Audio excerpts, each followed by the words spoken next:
धर्म के पहले 4 पैर थे। धर्म रूपी बैल वो माता को समझा रहा है, बोले क्या बात है, आप मेरे 3 पैर कटे हुए देख करके रो रही हो, क्यों रो रही हो? या कोई आपका प्रेमी आपको छोड़कर के चला गया इसलिए रो रही हो? अधिक की सबसे ज्यादा कष्ट पृथ्वी माता को ही होता है जब हम इस पर पाप अत्याचार करते हैं। तो इन दोनों की बातों को राजा परीक्षित सुन रहा था। राजा परीक्षित ने आकर के देखा, बोले क्या बात है, आपके साथ ऐसा किसने किया? आपके 3 पैर किसने काटे? मैं उसे जीवित नहीं छोड़ूंगा, आप बताओ। धर्म रूपी बैल बोला, बोले महाराज मैं किसका नाम दूं? अगर मैं कर्मकांडियों की बात करूं तो कर्मकांडी कहते हैं कि को न काऊ सुख दुख करदाता, निज कृत कर्म भोग सब भाता। कर्म प्रधान विश्व रचराता, जो जस करें सो तस फल चाहता। अब मैं किसका नाम लूं महाराज? ना कोई किसी को सुख देता है, ना कोई किसी को तकलीफ देता है।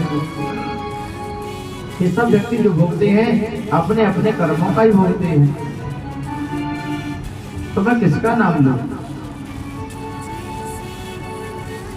मैं किसी का नाम नहीं दे सकता। राजा परीक्षित ने कहा, बोले नहीं, मेरे राज्य में ऐसा नहीं हो सकता, आप चिंता ना कीजिए, बस व्यक्ति को ढूंढने का प्रयास करूंगा। राजा परीक्षित महाराज जैसे आगे की ओर बढ़े,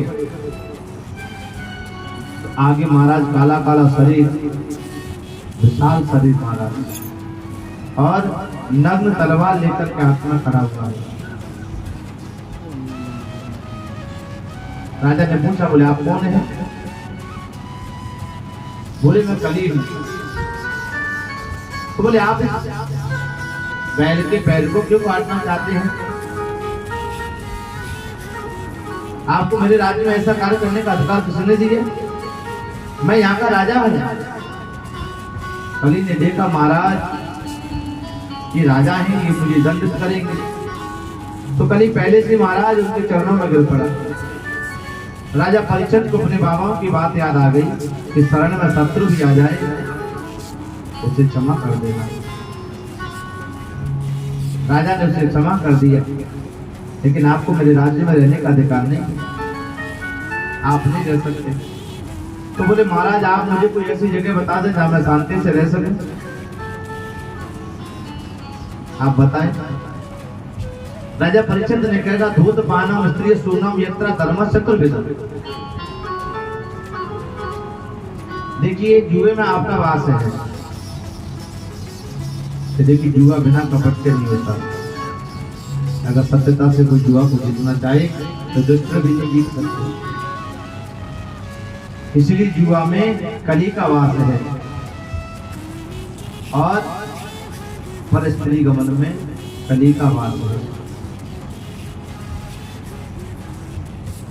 महाराज जुए में आपका वास रहेगा। कली देखकर के बड़ा दुखित होने लगा, बोली जगह अच्छी नहीं है, क्योंकि यहाँ राजा नहीं है, और परिस्थिति गमन में आपका वास रहेगा, ये भी अच्छी नहीं है।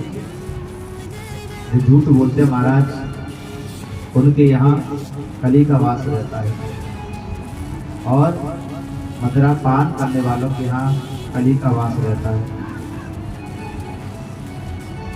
अब ना राजा परीक्षित मदिरा पान करते हैं, ना परिस्थिति गमन करते हैं, ना जुआ खेलते हैं। इससे राज्य में रहने का मतलब क्या? जब राजा के ऊपर मेरा असर नहीं हो। कली बड़ा निर्दयी होकर के बोला, बोले महाराज ये तो चारों जगह ठीक नहीं है, आप मुझे कोई अच्छा स्थान दो जहाँ मैं शांति से रह सकूं। तो राजा ने कैसे महाराज, राजा परीक्षित के मुख से निकल गया कि जाओ तुम्हारा स्वर्ण में वास है। स्वर्ण कहते सोने को, स्वर्ण में वास है।